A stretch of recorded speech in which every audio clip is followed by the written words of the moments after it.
बिस्मिल्लाहिर्रहमानिर्रहीम। अस्सलामुअलैकुम। अरब ममालिक में ईद उल फितर किस दिन होगी?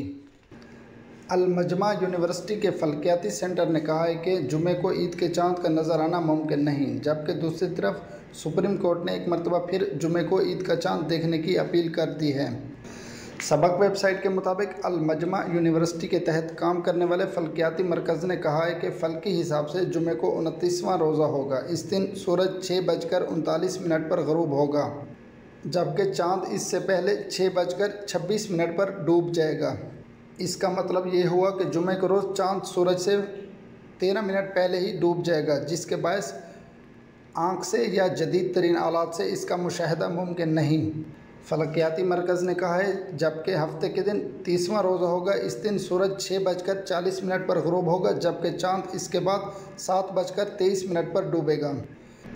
इस रोज़ ईद का हिलाल सूरज ग़रूब होने के बाद 43 मिनट तक उफ़क़ पर नमूदार रहेगा, जिसको खुली आँख से भी देखा जा सकेगा।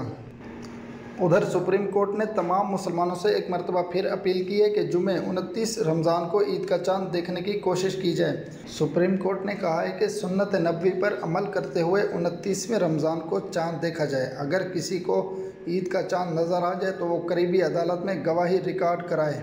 ये थे माहिर फ़ल्कियात के अंदाज़े। बाकी जो अल्लाह ताला का हुक्म होगा, जिस दिन इंशाअल्लाह मुसलमान ईद का त्यौहार मनाएंगे।